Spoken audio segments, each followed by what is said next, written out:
KTX의 바퀴가 선로를 스치며 규칙적이고 졸음을 유발하는 굉음을 냈다. 나는 창가에 기댔다. 차가운 유리에 이마를 대고 미세한 진동을 느꼈다. 창밖의 풍경은 흐릿한 색 블록으로 잘려 빠르게 뒤로 물러나고 있었다. 마치 내가 서둘러 버리고 싶은 어제처럼. 휴대폰은 무음 모드였지만 화면은 고집스럽게 몇 번이고 켜졌다. 꺼지면 다시 켜지기를 반복했다. 화면에 떠오른 것은 어제까지만 해도 더없이 다정하게 느껴졌던 두 개의 이름이었다. 어머님, 어머님이라는 그 호칭. 어제 처음 입 밖으로 내뱉었을 때 혀가 꼬이는 것만 같았다. 그 대가로 돌아온 것은 시어머니 박숙자 여사의 마지못해 하는 대답뿐이었다. 지금 와서 보니 그 호칭은 거대한 조롱처럼 내 휴대폰 화면에 낙인처럼 찍혀 있었다. 나는 전화기 너머에서 분노로 일그러졌을 박 여사의 얼굴과 그 사이에 끼어 어쩔 줄 몰라 하다가 결국 침묵을 선택하는 김민준의 나약한 모습까지 상상할 수 있었다. 머릿속에서는 통제 불능 상태로 결혼 전 김민준이 자신만만하게 했던 약속들이 재생되었다. 서연아, 걱정 마. 우리 엄마 원래 입은 거칠어도 속은 두부처럼 여린 분이야. 자기를 엄청 좋아하셔. 나중에 결혼하면 너 아무것도 할 필요 없어. 내가 잘해줄 거고 우리 엄마도 널 친딸처럼 아껴주실 거야. 우리 집엔 그런 막장 드라마, 같은 고부 갈등 절대 없어. 나는 무조건 내 편이야. 그의 목소리는 아직도 귓가에 생생하고 따뜻했던 숨결이 귓가를 스치는 것만 같았다. 하지만 현실은 새벽 5시 얇디얇은 침실문이 박 여사의 주먹에 의해 천둥처럼 울리는 것이었다. 그녀의 목소리는 고막을 꿰뚫을 듯 날카로웠고 거부할 수 없는 위험으로 가득 차 있었다. 이서연, 일어나서 밥 차려라. 집에 친척들이 20명도 넘게 왔는데 새아기가 아직도 잠을 자? 이게 무슨 꼴이야? 나는 깜짝 놀라 깨어났고 심장이 미친 듯이 뛰었다. 옆에 있던 김민주는 그저 몸을 뒤척이며 이불을 머리끝까지 뒤집어 쓴 채 고른 숨소리를 냈다. 내가 그를 흔들자 그는 아무 반응이 없었다. 다시 흔들자 잠꼬대처럼 중얼거렸다. 엄마 원래 목소리 크잖아. 신경 쓰지 마. 그냥 저러시다 말겠지? 그 순간 침실의 어두컴컴한 불빛 아래서 나는 그의 잠든 옆모습을 바라보았다. 한기가 발바닥부터 정수리까지 치솟았다. 그는 못 들은 게 아니었다. 분명히 들었다. 하지만 그는 자는 척하기를 선택했다. 그는 어머니의 비상식적인 행동을 묵인하고 나 혼자 문 밖에 아기로 가득 찬 미지의 전쟁터로 밀어넣기를 선택했다.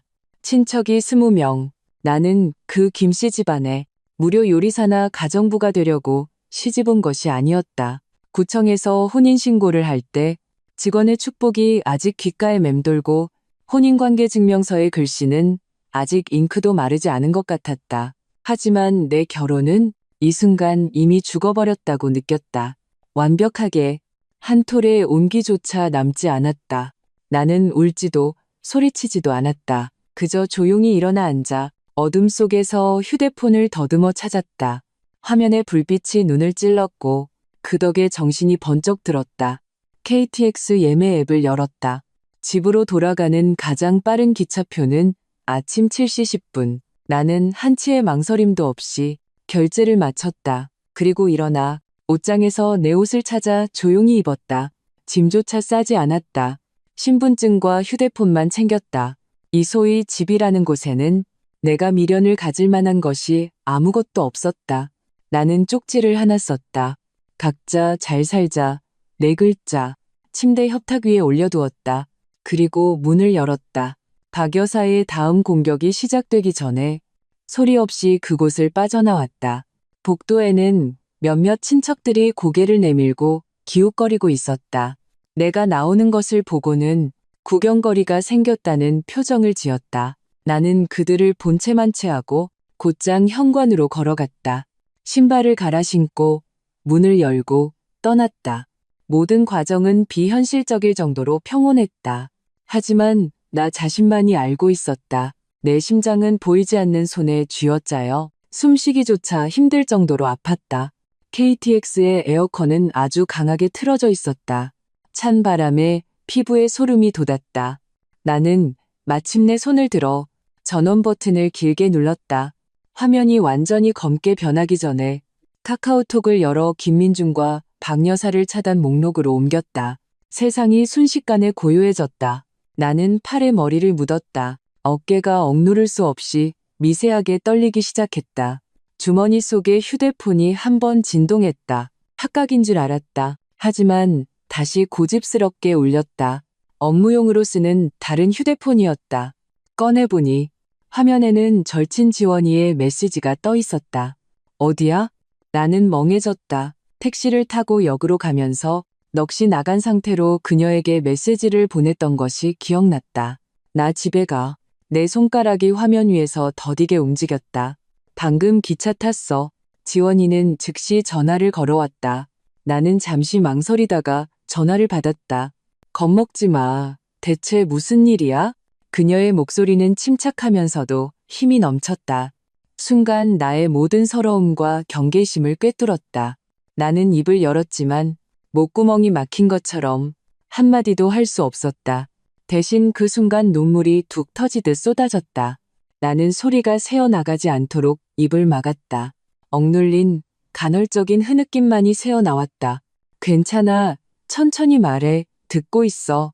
지원이는 전화기 저편에서 조용히 기다려주었다. 나는 심호흡을 하고 갈라지고 쉰 목소리로 새벽에 일어난 모든 일을 간략하게 설명했다. 전화기 저편은 몇 초간 침묵이 흘렀다. 이내 지원이의 분노에 찬고함이 터져 나왔다. 시발, 그 집구석은 아직 진화가 덜 된 원시인들이야? 새아가씨가 밥을 차려? 무슨 밥? 제사밥이라도 차려주래. 김민준 그 등신은 자는 척이나 하고. 서연아, 내 말 잘 들어. 지금 아무 생각도 하지 마. 마음 약해지지도 말고. 그 인간들은 호되게 당해봐야 정신 차려. 돌아오면 언니가 제일 비싼 마라탕 사주고 제일 독한 소주 마시게 해줄게. 그 병신들 네 머릿속에서 완전히 걷어차버리자. 너 정말 잘했어. 도망친 거 너무 잘했어. 완전 내 롤모델이야.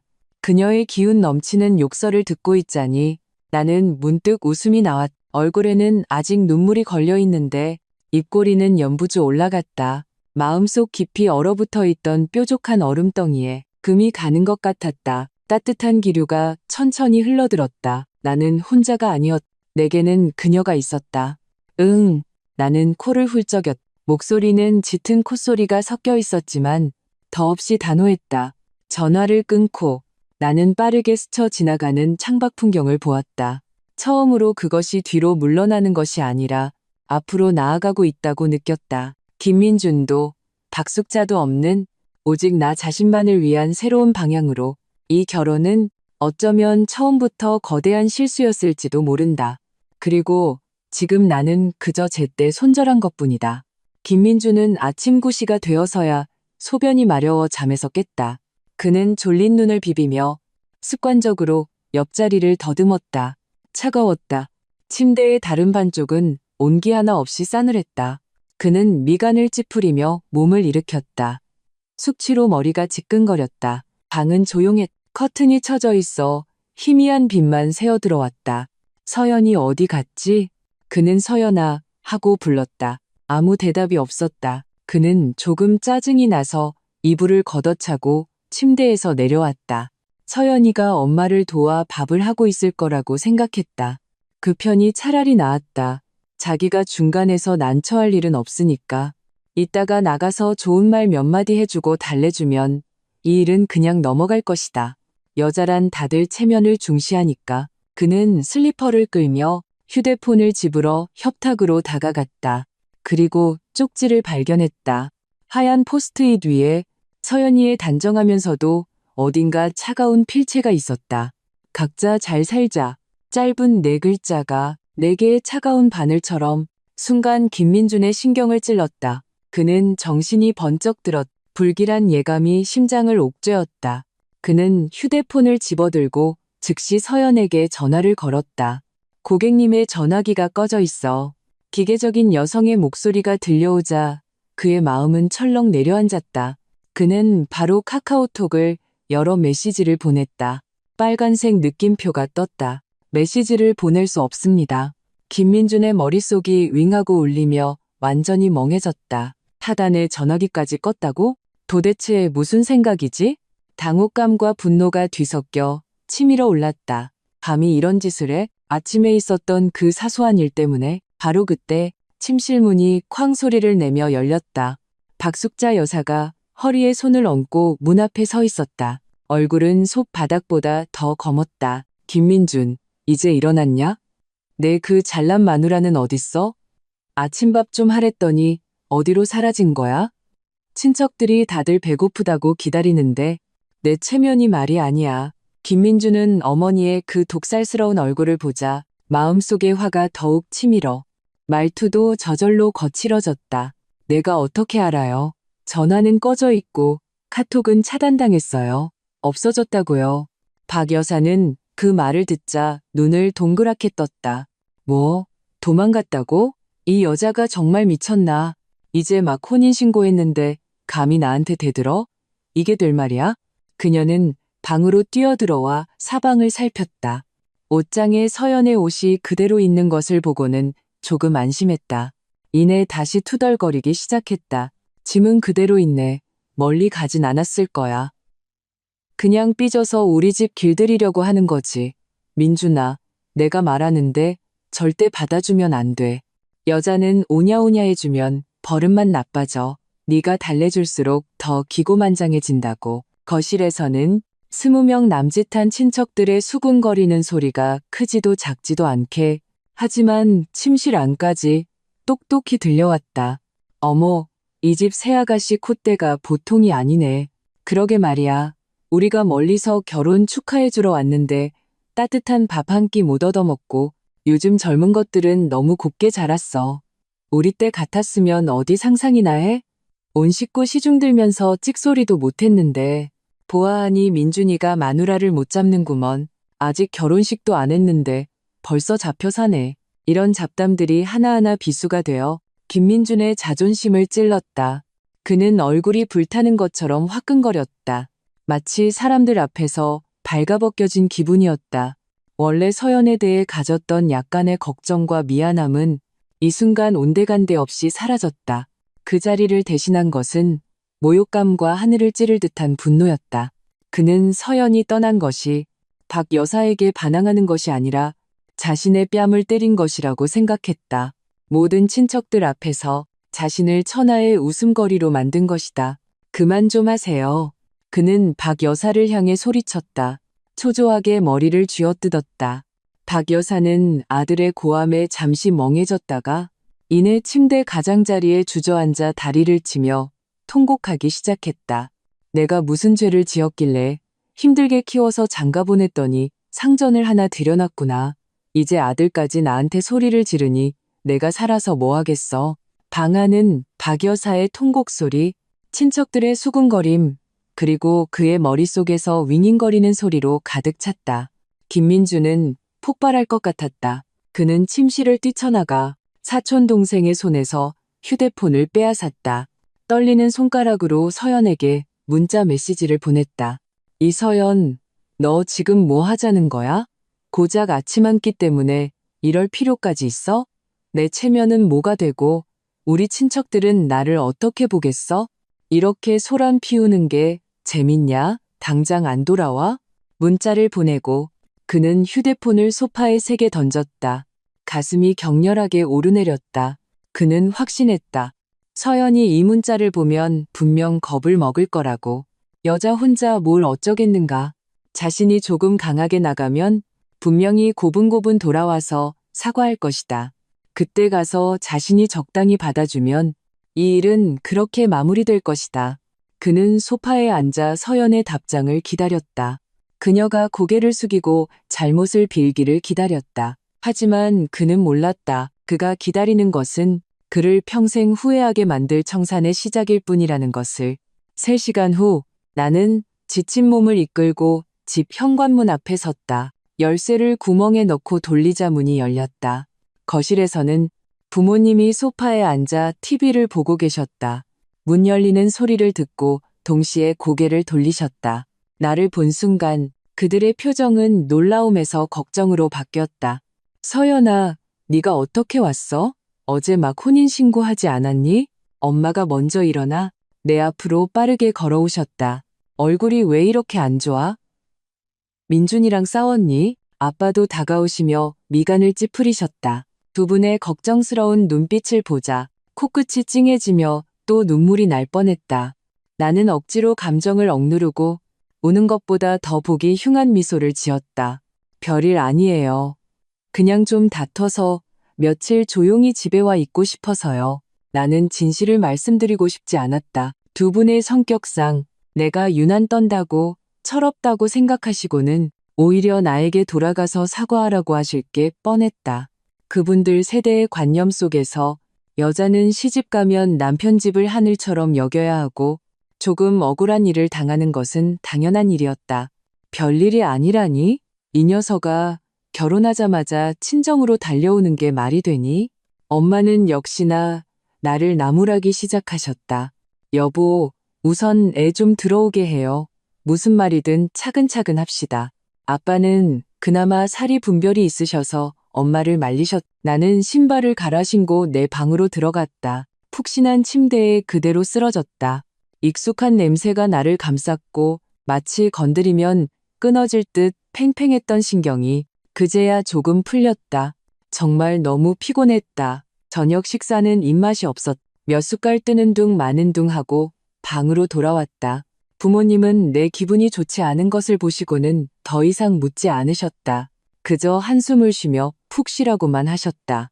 저녁 8시 초인종이 울렸다. 엄마가 문을 열러 가셨. 이내 반가운 목소리가 들려왔다. 어머, 지원이 왔구나. 어서 들어와. 어서. 마음이 따뜻해졌. 지원이인 줄 알았다. 곧 내 방문이 열리고 지원이가 커다란 봉투 2개를 들고 들어왔다. 마라탕 소스의 강렬한 향기가 순식간에 방 안을 가득 채웠다. 그녀 뒤로는 배달 기사가 휴대용 인덕션과 각종 신선한 재료들을 들고 따라 들어왔다. 너 입맛 없을 줄 알고 특별히 마라탕 시켰어. 이열치열이야. 약효 직방 보장. 지원이는 물건들을 바닥에 내려놓고 능숙하게 세팅을 시작했다. 나는 분주하게 움직이는 그녀의 뒷모습을 보며 또다시 눈시울이 뜨거워졌다. 울기는 칠칠 맞게 세상에 널린 게 남자야. 제대로 자라지도 않은 다리털 같은 놈 때문에 눈물 흘리는 거 가치 없어. 지원이는 고개도 들지 않고 말했다. 나는 그녀의 거칠면서도 정확한 비유에 웃음이 터졌다.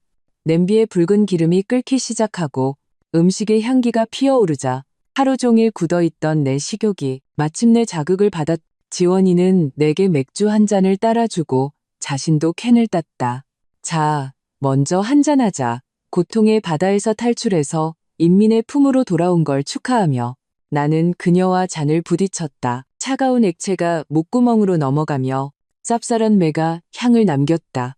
알코올과 맛있는 음식 덕분에 나는 모든 경계심을 풀고 새벽에 있었던 일과 결혼 전 김민준과의 여러 일들을 하나도 남김없이 털어놓았다. 김민준이 우리 부모님께 싹싹하게 굴었던 것, 나에게 다정했던 것, 그리고 미래에 대한 아름다운 약속들까지 지원이는 조용히 들으며 계속해서 내 그릇에 음식을 덜어주었다. 내 말이 끝나자 그녀는 젓가락을 내려놓고 진지한 표정으로 나를 바라보았다. 서연아, 생각해 본 적 있어? 이 사건의 본질은 아침밥 한 끼의 문제가 아니야. 나는 잠시 멍해져 그녀를 쳐다보았다. 이건 밥을 하냐 안 하냐의 문제도 게으르냐 아니냐의 문제도 아니야. 지원이는 날카로운 눈빛으로 말했다. 이건 태도의 문제, 마지노선의 문제, 그리고 그 김씨 집안 전체가 너라는 새며느리를 어떻게 생각하는지에 대한 문제야. 그 사람들 눈에 너는 김민준의 아내도 동등한 동반자도 아니야. 너는 외부인이고 길들여지고 개조되어서 결국 온 가족을 위해 봉사해야 할 도구인 거야. 그 박숙자 여사는 너한테 본때를 보여주는 집행관이고 친척들은 바람잡이 조수들이지.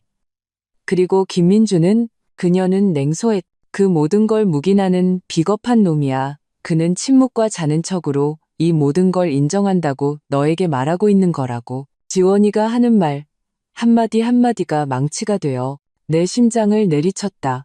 내게 남아있던 한 톨의 환상까지 산산조각냈다. 그래, 내가 뭘 망설이고 있었지? 뭘 기대하고 있었던 걸까? 김민준이 갑자기 정신을 차리고 나를 위해 그의 가족과 맞서 싸워주기를 꿈깨. 성인 몸을 한 마마보이는 영원히 젖을 뗄 수 없어.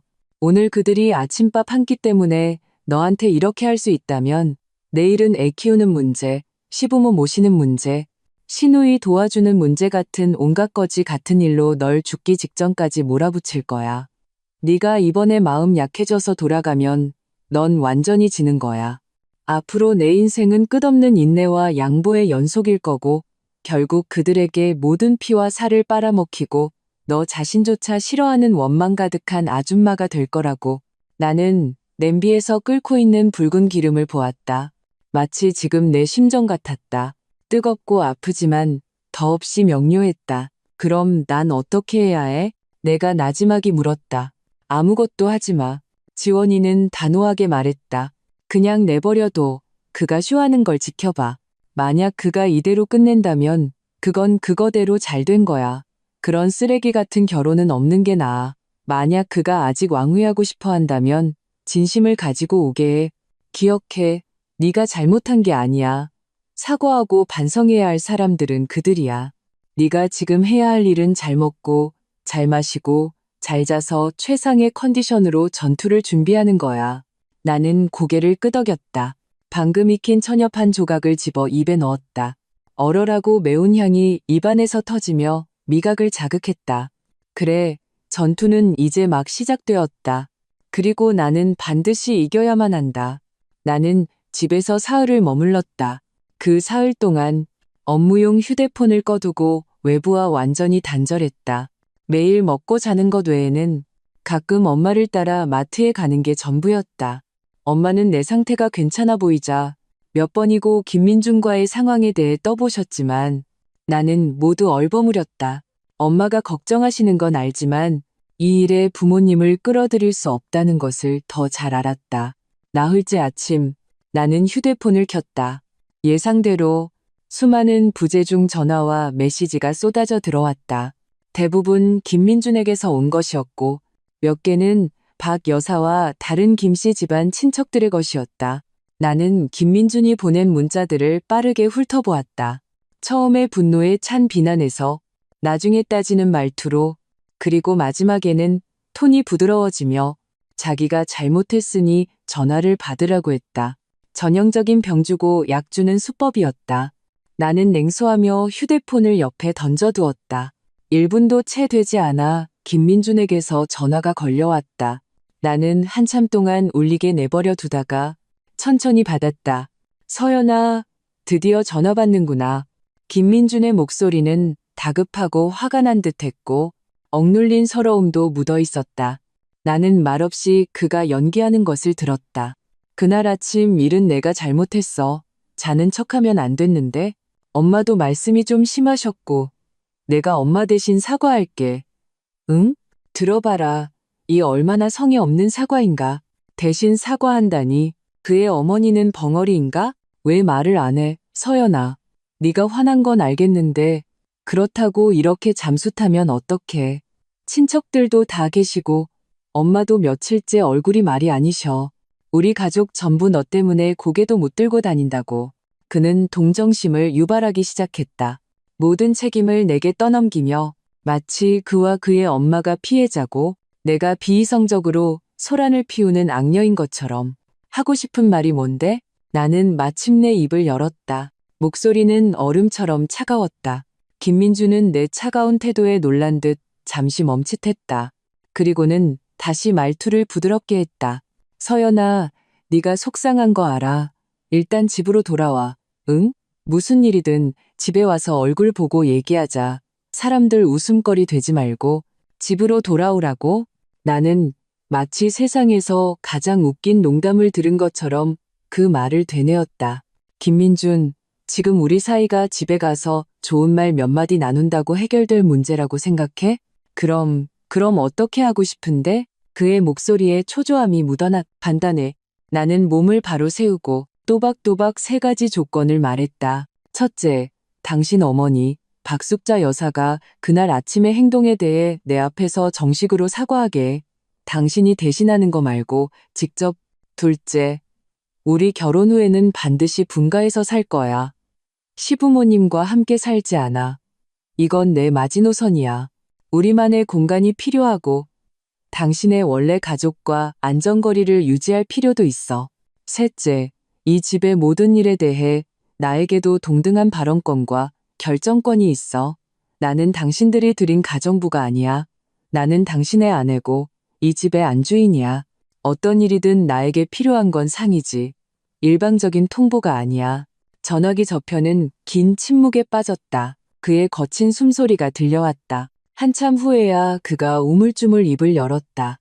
서연아, 이건 좀 너무한 거 아니야? 우리 엄마 성격 너도 알잖아. 고집세신 거, 사과하시라는 건 그냥 돌아가시라는 말이나 마찬가지야. 그리고 분가하는 건 우리 이제 막 결혼했는데 집 살 돈이 어디 있어? 같이 살면 서로 챙겨주기도 좋잖아. 집안일은 당연히 너랑 상의하겠지. 근데 어떤 일들은 엄마가 주도하는 게 익숙하시니까 적응할 시간을 좀 드려야지. 나는 그의 논리 없는 변명을 조용히 들었다. 마음이 조금씩 가라앉아 마지막에는 죽은 듯 고요한 사막이 되었다. 그는 문제의 핵심을 전혀 인지하지 못하고 있었다. 아니, 인지했지만 회피하고 얼버무리기를 선택했다. 그의 세상에서는 어머니의 감정이 언제나 최우선이었다. 나의 억울함, 나의 마지노선은 모두 그가 말하는 소위 가정의 화목을 위해 희생될 수 있는 것들이었다. 그러니까 내 말은 내 조건들 중 하나도 들어줄 수 없다는 거네? 내가 차갑게 물었다. 그런 뜻이 아니라 우리 서로 한 발씩 양보하면 안 될까?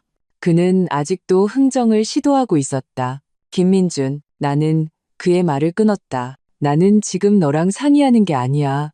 통보하는 거지. 이 3가지 조건 하나라도 빠지면 안 돼. 네가 못하겠다면 우리 더 이상 할 얘기 없어. 너. 그는 나의 강경한 태도에 격분한 듯했다.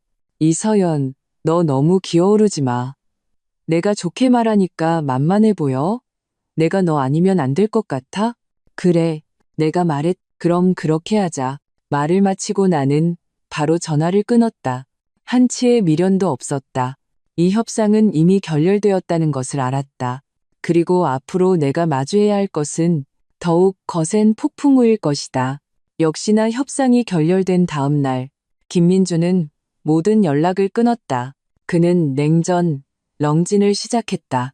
이런 방식으로 나를 불안하게 만들어 스스로 타협하게 하려는 속셈이었다.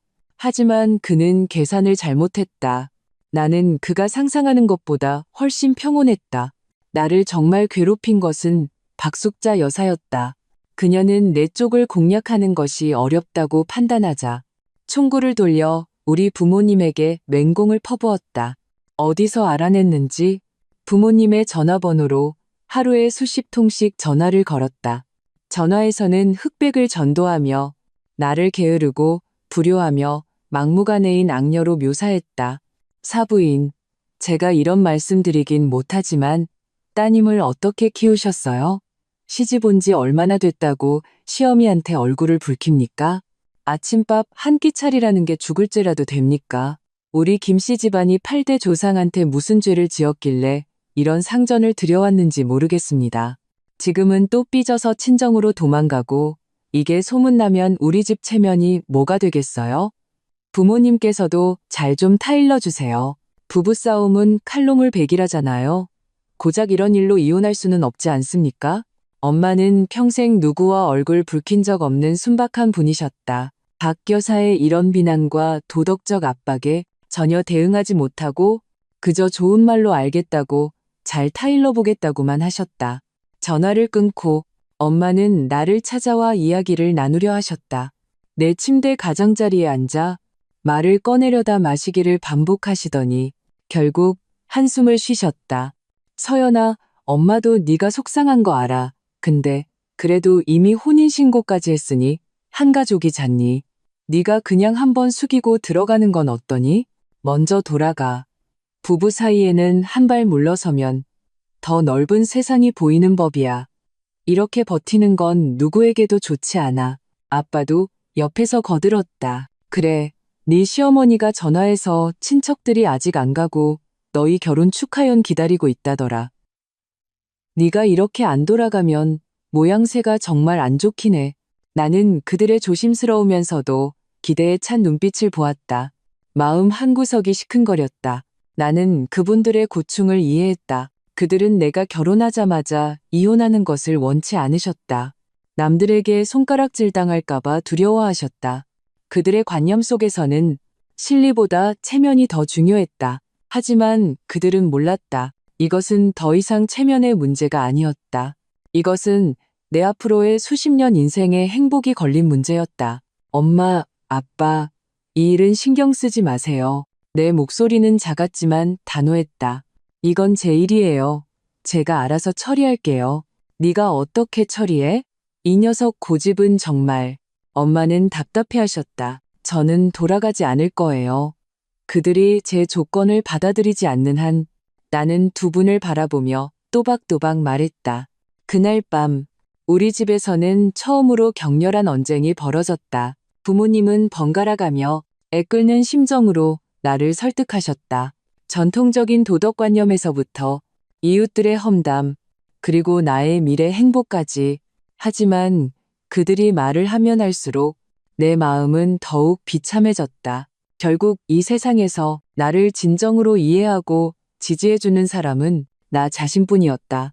그 순간 나는 처음으로 사면초가 스민주가가 무엇인지 느꼈다. 사방에서 덮쳐오는 압박이 나를 숨막히게 했다. 나는 방에 틀어박혀 지원이에게 메시지를 보냈다.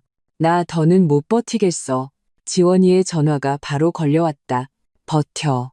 네가 지금 항복하면 그건 만겁불복, 만劫부후, 영원히 헤어나올 수 없는 지옥이야. 이건 그들이 너한테 가하는 심리적 압박이야. 내 부모님, 내 시어머니, 김민준, 그들은 지금 같은 편이야. 그들은 가족애와 여론으로 널 짓눌러서 온 세상이 널 반대하는 것처럼 느끼게 만들고 너 스스로를 의심하게 만들려는 거야. 네가 자신을 의심하는 순간 넌 지는 거야. 기억해, 넌 틀리지 않았어. 틀린 건 그들의 낡고 후진적인 관념이야. 흔들리지 마, 무너지지 마. 그냥 액땜한다고 생각해. 이 고비만 넘기면 넌 유호록 서연이 되는 거야. 그녀의 말을 듣자 혼란스러웠던 내 머릿속이 점점 명료해졌다. 그래, 무너지면 안 돼. 이건 동트기 전 가장 어두운 시간이다. 조금만 더 버티면 새벽빛을 볼 수 있을 것이다. 나는 심호흡을 하고 거실로 나갔다. 부모님은 아직 소파에 앉아 한숨을 쉬고 계셨다. 엄마, 아빠, 내가 차분하게 입을 열었다. 정말 저를 위하신다면 제 판단을 믿어주세요. 이 결혼을 계속 이어간다면 비극이 될 뿐이에요. 저는 미래의 어느 날 사람 같지도 않게 망가진 딸의 모습을 두 분께 보여드리고 싶지 않아요. 저에게 시간을 좀 주세요. 그리고 두 분 자신에게도 시간을 좀 주세요. 이 일은 제가 스스로 해결하게 해주세요. 말을 마치고 나는 더 이상 그들의 반응을 보지 않고 방으로 돌아와 문을 잠갔다. 나는 문에 기댄 채 천천히 주저앉았다. 창밖은 끝없는 어둠이었지만 내 마음속에는 작지만 결코 꺼지지 않을 불꽃이 타오르고 있었다. 냉전은 일주일간 계속되었다.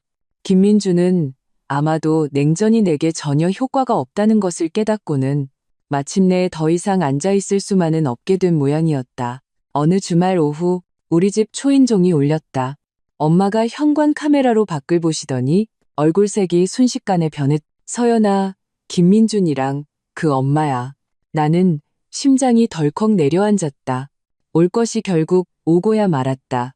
나는 현관으로 걸어가 심호흡을 하고 문을 열었다.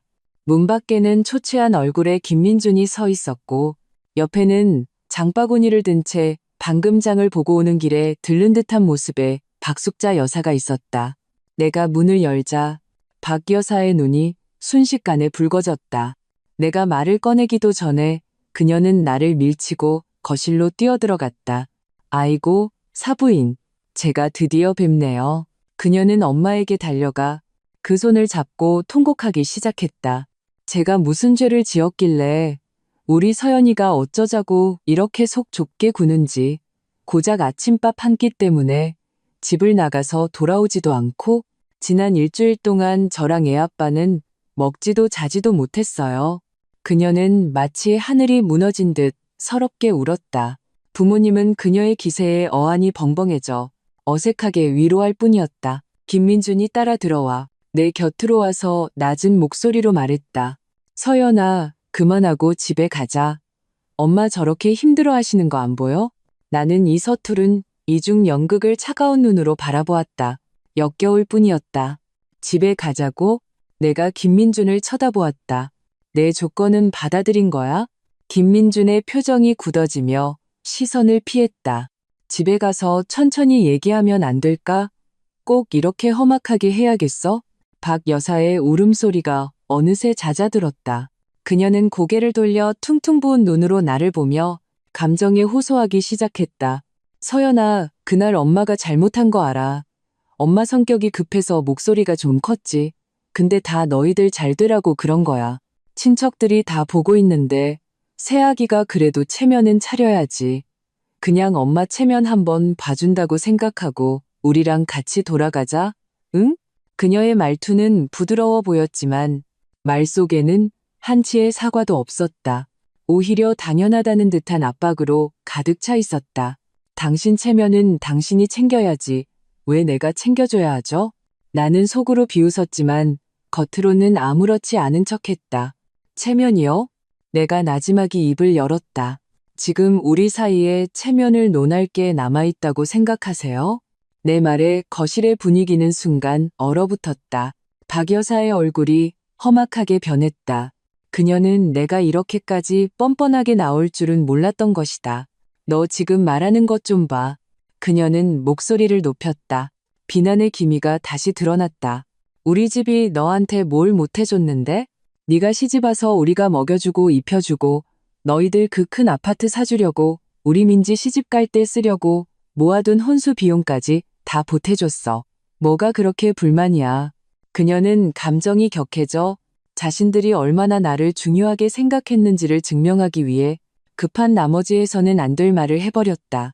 그리고 바로 그 말이 벼락처럼 내 머릿속에서 터져 나왔다. 심장이 쿵하고 멈추는 것 같았다. 민지, 김민준의 여동생 김민지. 혼수 비용? 나는 분명히 기억했다. 소위 그 신혼집을 살 때 김민준은 총 가격이 13억이라고 했다. 그들 집에서 10억을 내고 나는 인테리어와 가전 비용으로 3억만 내면 된다고. 당시 나는 그들의 진심에 매우 감동했었다.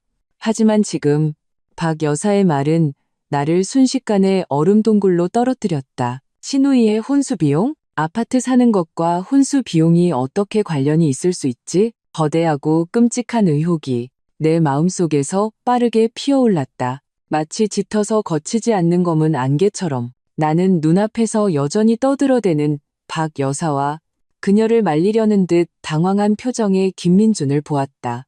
갑자기 그들이 너무나 낯설게 느껴졌다. 나는 마치 이 가족을 한 번도 제대로 알았던 적이 없는 것 같았다. 내 얼굴에는 어떤 이상한 기색도 드러내지 않았지만 내 머리는 이미 빠르게 회전하기 시작했다. 이 안에는 분명히 뭔가가 있다. 엄청난 사기극이 나를 기다리고 있었다. 나는 마음속에 경랑을 억누르고 얼굴에 억지 미소를 지었다. 어머님, 우선 진정하세요. 나는 일부러 톤을 부드럽게 하고 심지어 먼저 다가가 그녀를 부축했다. 제가 며칠 동안 너무 예민하게 굴었어요. 말이 좀 심했네요. 마음에 담아두지 마세요. 나의 갑작스러운 변화에 박 여사와 김민주는 모두 멍해졌다. 그들은 서로 눈빛을 교환하며 자신들의 회유책이 먹혔다고 생각하는 듯 했다. 박 여사의 얼굴이 훨씬 좋아졌다. 그녀는 그 기회를 놓치지 않고 내 손을 잡으며 말했다. 그럼 그렇지. 우리 서연이가 속이 깊은 아이인데. 김민준도 안도의 한숨을 쉬며 다가와 말했다. 서연아, 그럼 집에 가자. 두 분 먼저 돌아가세요. 나는 즉시 동의하지 않고 핑계를 댔다. 저도 며칠 동안 기분이 별로 안 좋았어요. 이틀만 더 생각할 시간을 주세요. 저희 부모님도 좀 안심시켜 드려야 하고요.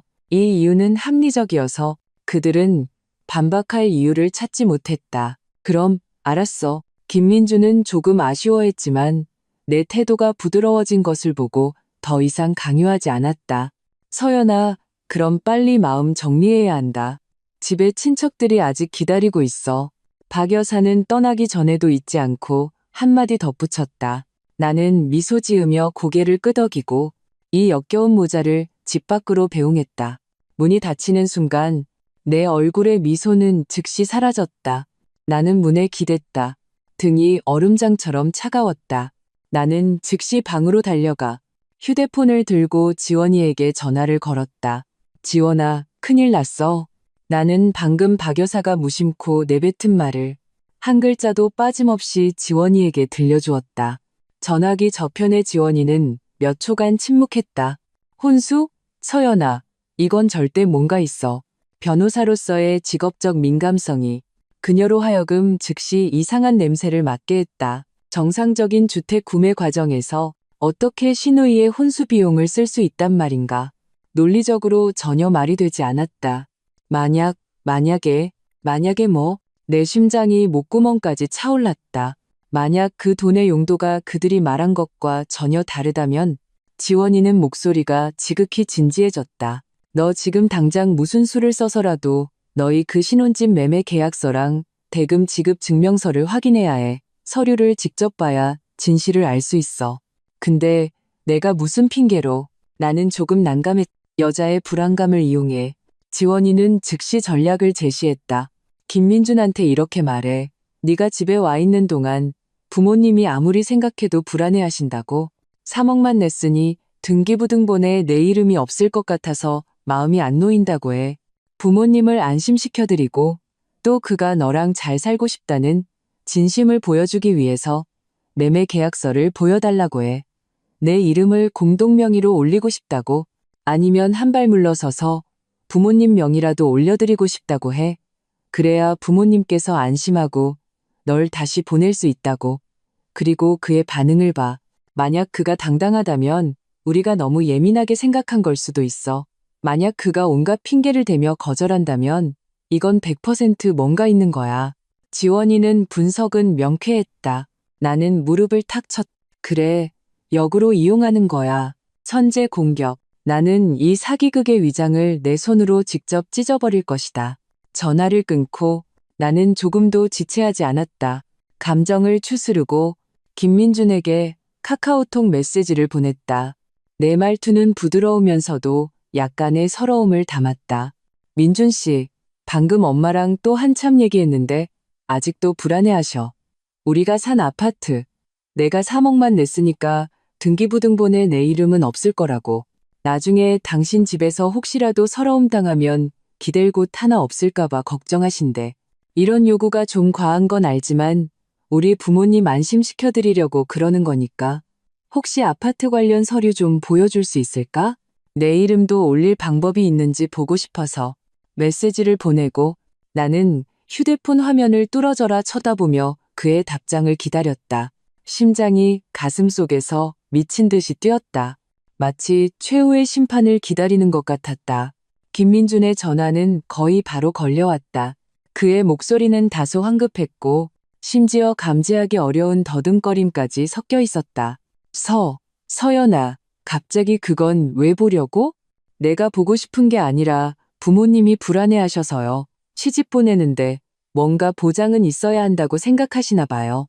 민준 씨도 우리 부모님 마음 이해해 주실 수 있죠?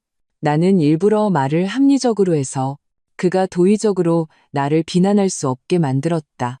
물론 이해하지. 그는 얼버무리며 대답했다. 그리고는 화제를 돌렸다. 근데 그 등기부등본이 아직 안 나왔어. 그럼 매매 계약서는 있을 거 아니에요? 나는 계속해서 압박했다. 계약서는 엄마가 가지고 계셔. 그는 마치 구명줄이라도 잡은 듯 말했다. 엄마 성격 알잖아. 집안 중요한 서류는 다 엄마가 관리하시는 거. 그리고 오늘 시골에 내려가셨어. 며칠 있다가 오신대. 거짓말. 입만 열면 나오는 거짓말. 방금 전박 여사와 함께 우리 집에 왔으면서 그 사이에 박 여사가 시골에 내려갔다고? 그의 반응, 그의 서투른 변명은 나와 지원이의 추측이 맞았다는 것을 완벽하게 증명해 주었다. 내 마음이 한 뼘 한 뼘 차가워졌다.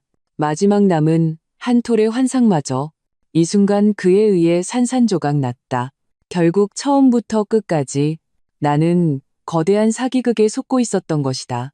그 가족은 나를 바보처럼 보며 그들의 소위 사랑과 진심에 감동해서 어쩔 줄 모르는 나를 비웃고 있었을 것이다.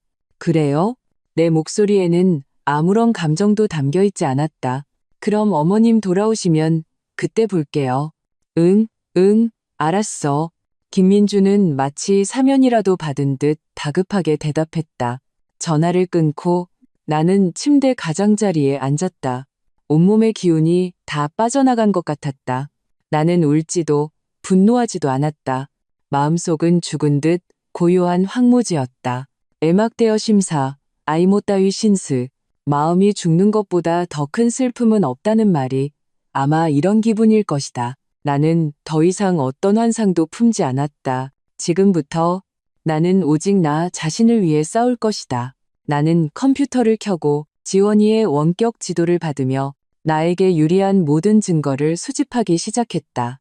내가 당시 김민준에게 집값으로 보낸 3억 원, 은행의 전자이체 확인증에는 신혼집 자금이라는 메모까지 선명하게 남아있었다. 나와 김민준이 집 구매에 관해 나눈 카카오톡 대화 기록, 그가 했던 모든 약속, 모든 금액이 하나하나 캡처되어 저장되었다. 서연아, 우리 집에서 큰돈 내고 넌 작은 돈만 내면 돼. 이 집은 널 위해 사는 거야. 앞으로 네가 이 집의 안주인이야. 등기부등본에 당연히 우리 둘 이름 다 올려야지. 그건 필수야. 한때 나를 우비댄미하게 만들었던 이 말들이 지금은 그저 한 대 한 대의 따기가 되어 내 뺨을 후려치는 것 같았다. 나는 냉정하게 모든 증거를 분류하고 암호화된 폴더에 정리했다. 이것들이 나의 반격을 위한 가장 강력한 무기가 될 것이다.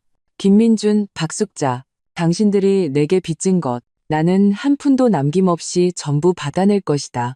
지원이는 놀라울 정도로 효율적이었다. 다음 날 오후, 그녀는 내게 확실한 소식을 전해주었다. 그녀는 인맥을 동원해 부동산 등기소에서 일하는 친구를 통해 김민준의 주민등록번호와 그들이 당시에 내게 알려준 아파트 단지 이름으로 조회했다. 조회 결과는 해당 없음이었다.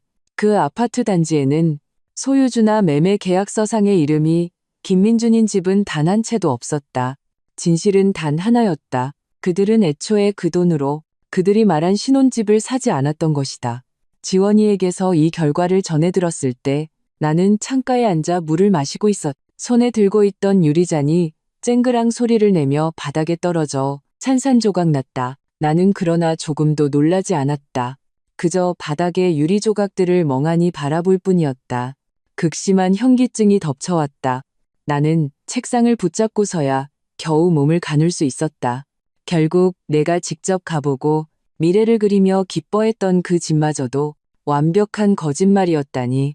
그들은 모델하우스를 빌렸을까? 아니면 친구의 집을 빌려 나를 속였을까? 나는 그 세부적인 내용을 생각하고 싶지도 상상하고 싶지도 않았다.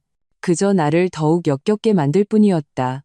내가 깊이 사랑했던 남자, 내 평생을 맡기기로 결심했던 동반자가 그의 가족과 공모하여 나를 위해 이렇게 거대한 사기극을 꾸몄다니. 그들의 목적은 처음부터 나의 그 3억 원이었다. 하늘을 찌를 듯한 분노 뒤에 찾아온 것은 뼛속까지 시린 한기였다. 마치 나를 통째로 얼려버릴 것만 같았다. 서연아, 괜찮아? 지원이가 전화기 저편에서 걱정스럽게 물었다. 괜찮아. 나는 심호흡을 했다.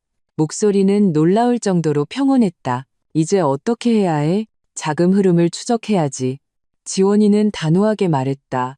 내 3억 원에 그들 집에서 냈다는 돈까지 합쳐서 도대체 어디로 갔는지 알아내야 해. 이것은 어렵지 않았. 지원이의 지도 아래 나는 부부 공동 재산 증명이 필요하다는 핑계로 김민준에게서 반쯤 구슬리고 반쯤 속여 그의 계좌번호를 알아냈다.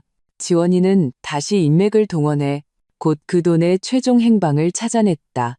결과는 내가 상상했던 것보다 훨씬 더 황당하고 훨씬 더 파렴치했다. 내가 김민준에게 보낸 3억 원에 그들 집에서 냈다는 2억 원을 더한 총 5억 원이 한 푼도 빠짐없이 신우이 김민지의 은행 계좌로 입금되었다. 그리고 우리가 혼인신고를 하기 바로 일주일 전 김민지는 그 돈으로 다른 도시에서 소형 오피스텔 한 채를 전액 현금으로 매입했다. 등기부등본상의 소유주는 그녀 혼자였다. 그랬구나. 이것이 진실이었구나. 그 가족은 이토록 애틋한 대서사실을 연출해서 결국 내 3억 원을 가로채 그들의 보물 같은 딸, 소위 그 어른 아이의 동반자에게 자기 소유의 집을 사주기 위함이었던 것이다. 나는 그들이 선택한 노후 대비와 가난 탈출을 위한 호구였던 셈이다. 나는 지원이가 보내준 조사 결과를 보았다. 그 하얀 종이 위에 은행 거래 내역과 부동산 정보는 마치 불에 달군 낙인처럼 내 눈을 아프게 지졌다. 나는 울지 않았다. 눈물 한 방울도 나오지 않았다. 모든 슬픔과 상처는 이 순간 단단하고 날카로운 모서리를 가진 증오로 은결되었다. 나는 천천히 웃기 시작했다. 김민준, 박숙자, 정말 대단하시네요. 인간성이 얼마나 추악하고 탐욕스러울 수 있는지 제대로 보여주셨어요. 그럼 이제 제 차례네요. 당신들에게 자업자득이 무엇인지 똑똑히 보여드리겠습니다. 반격의 신호탄은 그 순간 공식적으로 쏘아 올려졌다. 나는 김민준에게 만나자고 약속을 잡았다. 장소는 우리 집에서 멀지 않은 조용한 카페로 정했다. 전화기 너머 내 목소리는 아무런 감정의 동요도 없었다. 만나서 얘기 좀 해. 우리 사이의 문제를 해결해야지. 김민주는 아마도 내가 타협하려는 줄 알고 흔쾌히 약속에 응했다. 그는 올 때 심지어 머리까지 신경 써서 만지고 내가 사준 셔츠를 입고 왔다. 마치 나의 사과를 받고 화해할 준비가 된 모습이었다. 그는 내 맞은편에 앉아 애써 관용적인 미소를 지었다. 서연아, 네가 마음을 돌렸다니 다행이다. 부부 사이에 못 넘어갈 일이 어디 있겠어.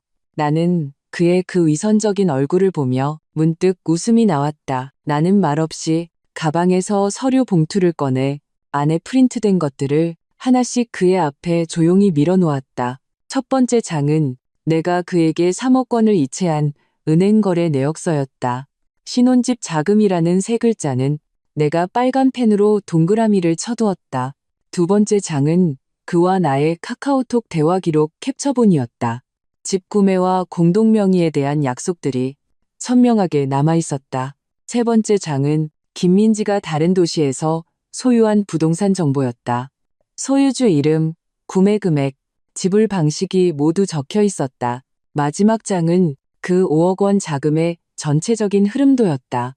내 계좌에서 그의 계좌로, 다시 김민지의 계좌로 모든 거래 내역이 명백하여 반박의 여지가 없었다. 김민준의 얼굴에 걸려있던 미소는 내가 첫 번째 종이를 꺼냈을 때 이미 굳어 있었다. 그가 마지막 종이를 보았을 때 그의 얼굴은 순식간에 핏기 하나 없이 창백해졌다. 이마에서는 콩알만 한 땀방울이 하나둘씩 맺혔다. 이건 그의 입술이 떨리며 온전한 문장 하나를 만들지 못했다. 내가 설명해줘야 해? 나는 평온하게 그를 바라보았다. 목소리는 크지 않았지만 마치 무거운 망치처럼 그의 심장을 내리쳤다. 김민준, 내가 당신 내 가족을 정말 얕봤네. 연기 정말 잘하더라. 하마터면 속을 뻔했어. 나는 앞에 놓인 커피를 들어 가볍게 한 모금 마셨다. 씁쓸한 맛이 혀끝에 퍼졌지만 오히려 전례 없이 정신이 맑아지는 기분이었다. 이제 내가 두 가지 선택지를 줄게. 나는 커피잔을 내려놓고 그의 공포에 질린 눈을 바라보았다. 한 글자 한 글자 나의 판결을 선고했다. 첫째, 네가 나한테 사기친 3억 원에 이자랑 내 정신적 피해보상금까지 합쳐서 깔끔하게 5억 원. 사흘 안에 내 계좌로 입금해. 그럼 우리 바로 구청 가서 이혼 신고하고 이 일은 여기서 끝내는 거야. 더 이상 문제 삼지 않을게. 둘째, 나는 잠시 말을 멈추고 몸을 앞으로 살짝 기울여 그를 쏘아보았다. 목소리는 독을 바른 칼날처럼 차가웠다. 내가 경찰에 신고하는 거야. 내 손에 있는 증거만으로도 충분히 입건 가능해. 너랑 내 엄마는 혼인 사기 혐의야. 액수도 크고 아마 지원이가 이 사건 처리하는 걸 아주 즐거워할걸. 그때 가서 당신들이 뭘 마주하게 될지는 스스로 잘 알겠지. 김민준의 몸이 격렬하게 떨리기 시작했다. 그는 나를 보았다. 눈에는 공포와 믿을 수 없다는 표정이 가득했다. 그는 아마도 한 번도 생각해보지 않았을 것이다. 그토록 순종적이었던 이서연이 이렇게 냉정하고, 이렇게 단호하고, 이렇게 무서운 사람으로 변할 줄은. 서연아, 내 말 좀 들어봐.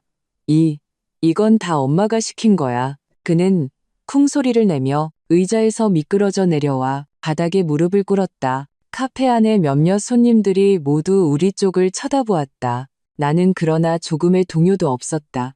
이 나약하고 무능하며 책임만 남에게 떠넘기는 추악한 모습을 보니 내 지난 몇 년의 감정이 모두 걔에게나 줘버린 것 같았다. 내 변명은 필요 없어. 난 결과만 원해. 5억 원 아니면 경찰서. 네가 직접 선택해. 나는 자리에서 일어났다. 위에서 그를 내려다보았다. 사흘의 시간을 주지. 말을 마치고 나는 뒤돌아 걸어갔다. 더 이상 그를 쳐다보지 않았다. 나는 이 전쟁에서 이미 이겼다는 것을 알았다. 김민주는 완전히 무너졌다. 그는 바닥에 무릎을 꿇은 채 내 다리를 붙잡고 서럽게 울었다.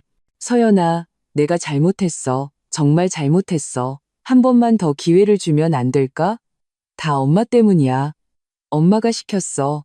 어차피 넌 우리 집 사람이 될 거니까 내 돈이 우리 집 돈이라고. 일단 민지 집 사는 데 쓰고 나중에 천천히 갚아주면 된다고 하셨어.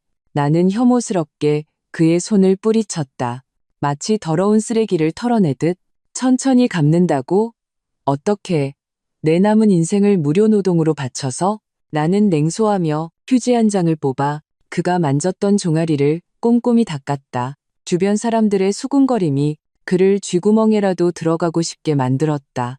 그는 비참하게 바닥에서 일어나 뭔가 더 말하려 했지만 내 휴대폰이 울렸다. 모르는 번호였다.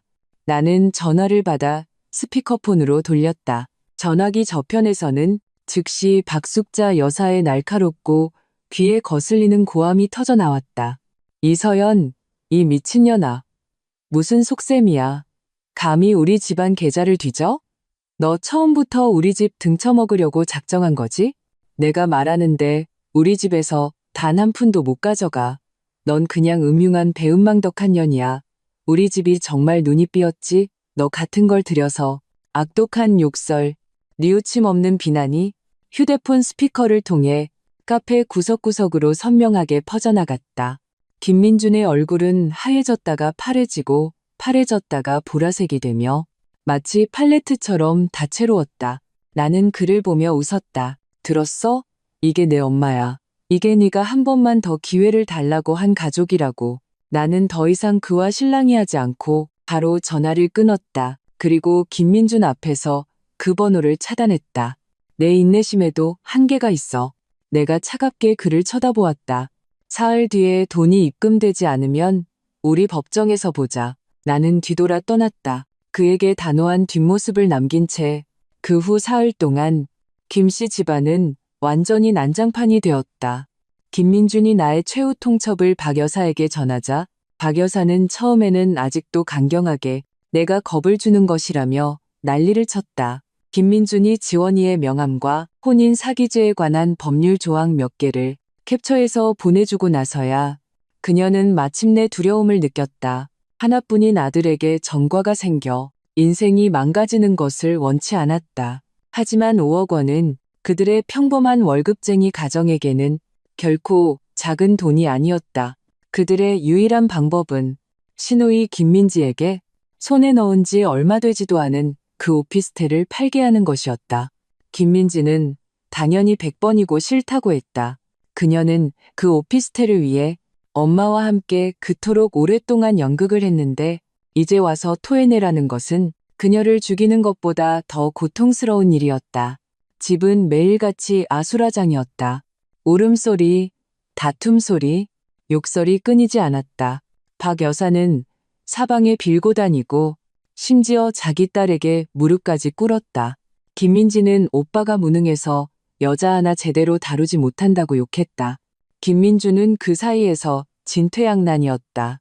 몇 번이고 내게 전화를 걸어 며칠만 더 시간을 주거나 돈을 좀 깎아달라고 애원했다. 나는 일절 무시했다. 나는 자선단체를 운영하는 것도 아니고 시장에서 흥정하는 것도 아니었다.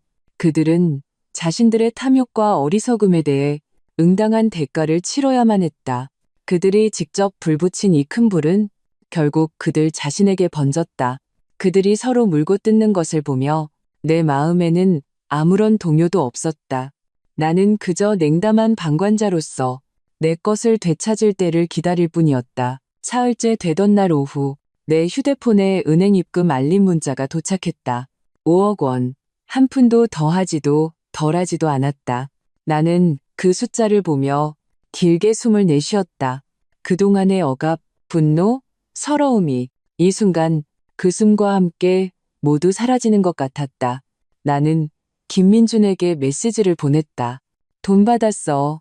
내일 오전 9시 구청 앞에서 봐. 그는 바로 알았어라고 답장했다. 다음 날 나는 김민준을 만났다. 불과 며칠 사이에 그는 10년은 늙어 보였다. 눈은 퀭하고 수염은 덥수룩했으며 온몸에서 패배감이 풍겼다. 우리는 전 과정에서 아무런 대화도 나누지 않았다. 번호표를 뽑고 서류를 작성하고 사진을 찍고 도장을 찍었다. 직원이 초록색 표지의 이혼 확인서를 내 손에 쥐어주었을 때 내 손은 미세하게 떨렸다. 나는 마침내 자유로워졌다. 구청 문을 나서자 햇살이 눈부시게 쏟아졌다. 나는 눈을 가늘게 떴다. 마치 다시 태어난 기분이었다. 김민주는 아직 내 뒤에서 뭔가 말하려는 듯 머뭇거렸다. 나는 뒤돌아보지 않았다. 그에게 어떤 말할 기회도 주지 않았다. 나는 휴대폰을 꺼내 그의 앞에서 그의 카카오톡과 전화번호를 삭제했다. 그리고 그의 번호를 차단 목록으로 옮겼다. 이 모든 것을 마치고 나는 그와 반대 방향으로 큰 걸음으로 걸어갔다. 나중에 지원이에게 들었다. 김씨 집안은 집을 팔고 돈을 배상하는 문제로 걷잡을 수 없이 싸웠다고 한다. 김민지는 오피스텔을 판 돈이 나에게 배상금으로 나가고 나니 남는 것이 거의 없었다. 그녀는 엄마와 오빠에 대한 원망이 극에 달해 연을 끊어버렸다고 한다. 박숙자 여사는 닥쳤던 계지붕 쳐다보는 격이 되어 딸에게 집을 사주기는커녕 큰돈만 날리고 아들은 이혼했으며 친척들 앞에서 완전히 고개를 들지 못하게 되었다고. 그리고 이 모든 것은 더 이상 나와 상관없는 일이었다. 나는 그 5억 원 중 2억 원을 부모님께 드려 여행을 보내드렸다. 남은 3억 원은 창업 자금으로 삼아 작은 사무실을 임대해 나만의 인테리어 디자인 스튜디오를 열었다. 나는 내가 사랑하는 일에 모든 열정을 쏟아부었다. 스튜디오의 밝은 통유리창으로 햇살이 들어와 내가 도면을 그리는 책상 위에 쏟아졌다. 따스했다. 나는 창밖의 분주한 거리를 보았다. 활기 넘치는 이 도시를 보며 나도 모르게 입꼬리가 살짝 올라갔다. 틀린 사람을 떠나야 더 나은 자신과 만날 수 있다. 나의 미래는 이제 막 시작되었다. 그리고 그것은 분명 우비징차할 것이다.